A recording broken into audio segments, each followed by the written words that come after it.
معزز سامعین گرامی قدر، غزوہ بدر کی بعض جزیات کو سیرت النبی کے باب کے حوالے سے آپ کے سامنے رکھ رہے ہیں کہ صحابہ نے غزوہ بدر میں کس طرح شجاعت کا، دلیری کا اور جذبہ جہاد کا اور شہادت کے شوق کا مظاہرہ کیا۔ ان میں سے بعض واقعات گزشتہ خطبہ میں آپ کے سامنے رکھے تھے، ایک دو واقعات کو بیان کر کے اپنی بات کو آگے بڑھائیں گے۔ سعد اور خیثمہ باپ بیٹا ہیں اور دونوں ہی بدر میں شامل ہونا چاہتے ہیں۔ آپس میں تکرار ہو گئی، بیٹا کہنے لگا بابا مجھے جنگ میں شامل ہونے دیجئے، باپ کہنے لگا بیٹا تو ابھی چھوٹا ہے، میں تیرا باپ ہوں، میں جنگ میں شامل ہونا چاہتا ہوں۔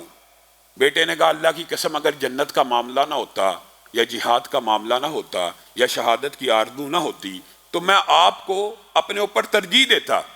باپ اور بیٹے کی تکرار جہاد کے لیے ہو رہی ہے، باپ اور بیٹے کا آپس میں مکالمہ شہادت کے شوق کے تحت ہو رہا ہے۔ فیصلہ یہ کیا کہ ہمیں ایسا کرنا چاہیے کہ آپس میں ایک دوسرے سے الجھنے کی بجائے کرا ڈال دیتے ہیں۔ سبحان اللہ، یہ وہ صحابہ تھے جو کرا ڈال رہے ہیں کہ کون جہاد میں شریک ہوگا۔ یہاں پہ جہاد کا اعلان ہو جائے تو جس کا کرا نکلے کہ اس نے شامل ہونا ہے، شاید وہ چھپتا چھپاتا پھرے ساری زندگی کے لیے۔ یہاں پہ کرا ڈالا جا رہا کہ نہیں میں شریک ہوں گا، نہیں میں شریک ہوں گا۔ کرا اللہ تعالیٰ نے سعد کے نام کا نکالا اور پھر انہوں نے اس جنگ میں جام شہادت کو نوش کیا۔ عمیر بن ابی وقاص بھی بچے تھے، رسول اللہ صلی اللہ علیہ وسلم نے بعض بچوں کو واپس بھیجا تھا، آپ کے سامنے یہ ذکر کیا تھا۔ عمیر کو بھی کہا کم عمر ہے واپس چلا جا۔ عمیر زاروں کتار رونا شروع ہو گیا، اللہ کے رسول میں کیسے کم عمر ہوں، میں تلوار چلانا جانتا ہوں، میں لڑنا جانتا ہوں۔ یہ دیکھیے جرأت اور بہادری کا مظاہرہ رسول اللہ کے سامنے کرنا شروع ہو گئے۔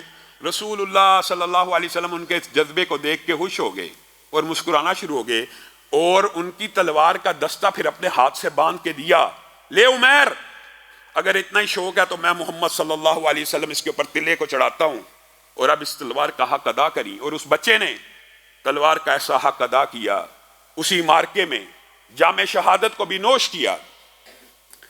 غزوہ بدر کے اندر صحابہ نے جرأت اور شجاعت کی وہ عظیم الشان داستان رقم کی جس کی آج تک کوئی مثال نہیں ملتی، آپ کے سامنے رکھا تھا۔ 70 قیدی بنائے، 70 کافروں کو قتل کیا۔ ہاں ضمنی طور پہ بعض باتیں قرآن پاک میں اس غزوے کے حوالے سے آئی ہیں، وہ بھی سرسری طور پہ بیان کر کے اپنی بات کو آگے بڑھاتے ہیں کہ یہ ہوا تھا کہ بعض لوگ دشمنوں کا پیچھا کر رہے ہیں، بعض لوگ قتال کر رہے ہیں، بعض لوگ مال اکٹھا کر رہے ہیں۔ اگرچہ جہاد کی، غزوہ بدر کی بنیاد مال غنیمت کو اکٹھا کرنا نہیں تھا، لیکن یہ جہاد کی سیکنڈری فضیلت ہے اور بینیفٹ ہے۔ یعنی یہ تو وہ بینیفٹ ہے جو جس نے جہاد کرنا ہے اس کو ملنا ہی ہے۔ جہاد مال غنیمت کی بنیاد پہ نہیں کیا جاتا، لیکن جہاد کے بدلے میں اللہ مال غنیمت دے دیتا ہے۔ جہاد کی بنیاد مال غنیمت نہیں ہوتی، لیکن جہاد کی ایک فائدہ تو ہوتا ہے نا کہ مال غنیمت بھی مل جاتا ہے۔ یہ غازی یہ تیرے پراسرار بندے جنہیں تو نے بخشا ہے ذوق خدائی، دنیم ان کی ٹھوکر میں صحرا و دریا، سمٹ کر پہاڑ ان کی ہیبت سرائی۔ اور اسی کے آگے شاعر نے یہ بھی کہا ہے نہ مال غنیمت نہ کشور کشائی، شہادت ہے مطلوب مقصود مومن۔ شہادت ہی مطلوب و مقصود مومن ہے، مال غنیمت اور کشور کشائی یہ اصل نہیں ہے۔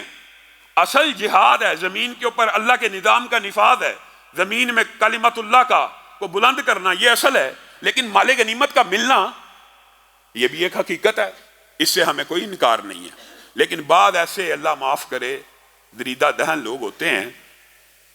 آج آپ اسی معاشرے میں آج کا لبرل دیکھ لیجئے، وہ محمود غزنوی کے، وہ افغانستان کے، یہاں پہ ہم لوگوں کو کیا کہتے ہیں، یہ جی مال غنیمت کے لیے آئے تھے، یہ سومناتھ سے، یہ جو سومناتھ کا مندر ڈھایا گیا تھا اور یہ جو غزنوی نے حملے کیے تھے 17 حملے، یہ اللہ معاف کرے ان بدبختوں نے ان کو لٹیرا اور چور کا معاذ اللہ۔ وہ جو جہلم کا بیٹھا ہوا مرزا ہے وہ محمد بن قاسم کے بارے میں ہرزہ سرائی کرنے لگا کہ اہل بیت کے تعاقب میں آیا تھا، مال کی لالچ میں معاذ اللہ آئے تھے۔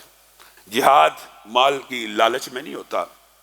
ہاں مال غنیمت کا مل جانا اس میں کسی بھی قسم کے چمبے کی بات نہیں، اور آپ کے سامنے ہمارے معاشرے میں ایک پورے کا پورا فرقہ موجود ہے جو احد کے میدان میں صحابہ کے مال غنیمت کو اکٹھا کرنے کے بارے میں کیسی کیسی ہردہ سرائی کرتا ہے. چونکہ یہ پہلا مارکہ تھا، مال غنیمت کے حوال اور مال غنیمت کی تقسیم اور مال غنیمت کے اختیارات اللہ تعالیٰ نے پہلا ہی مارکہ ہے، ابھی تک واضح اور روز روشن کی طرح آیا نہیں تھے. تو بعض صحابہ مال اکٹھا کرنے لگے، بعض دشمن کا تعاقب کرنے لگے، بعض قیدی بنانے لگے، 3-4 گروہ ہو گئے.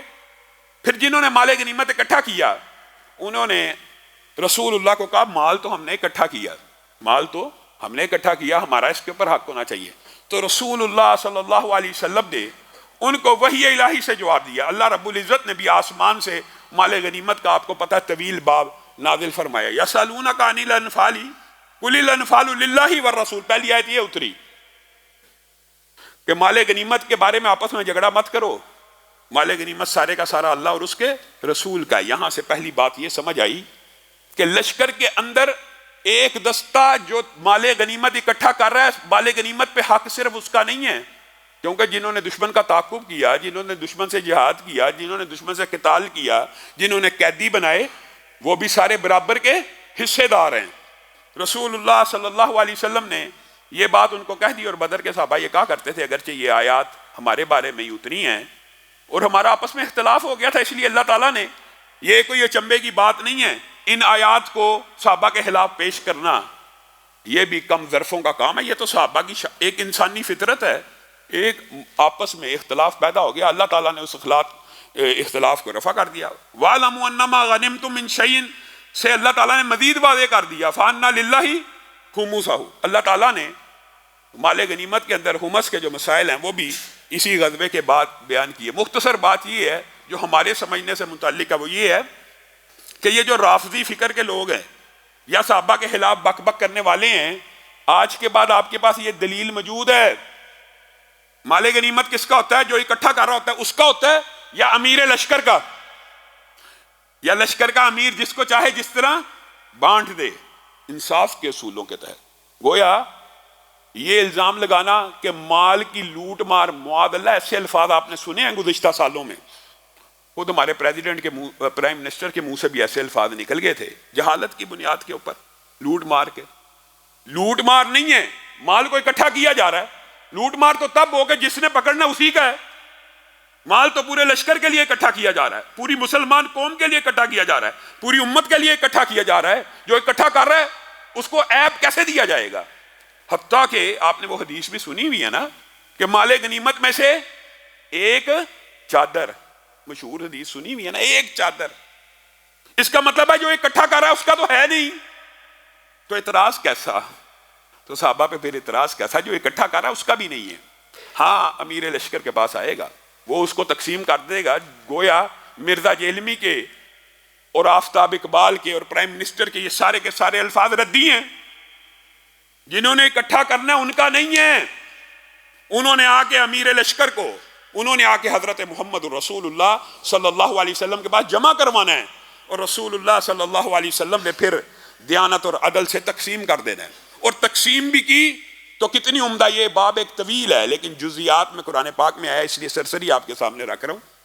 تقسیم بھی کتنی عمدہ ہے. رسول اللہ صلی اللہ علیہ وسلم نے ابو لبابہ کو آپ کے سامنے رکھا تھا، بھیجا تھا واپس.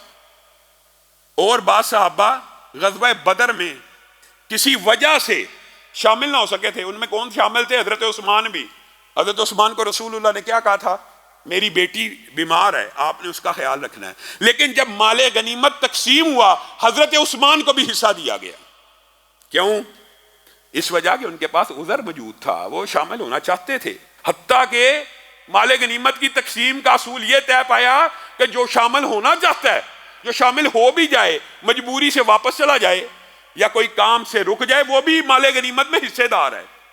تو پھر یہ الزام تو بالکل سطحی اور ردی ہو گیا کہ معاذ اللہ صحابہ مال غنیمت کی لالچ میں احد سے ایسے اترے تھے، یہ تھا وہ تھا. ہاں اکٹھا کرنا ایک اضافی بینیفٹ تو ہے، اس سے ہمیں انکار نہیں ہے. یہ مال غنیمت کے حوالے سے سورہ انفال میں اللہ رب العزت نے اس مال غنیمت کی تقسیم کے بھی، گویا بدر میں تقسیم مال غنیمت کے بھی رہنما اصول قیامت تک کے لیے متعین کر دیے گئے.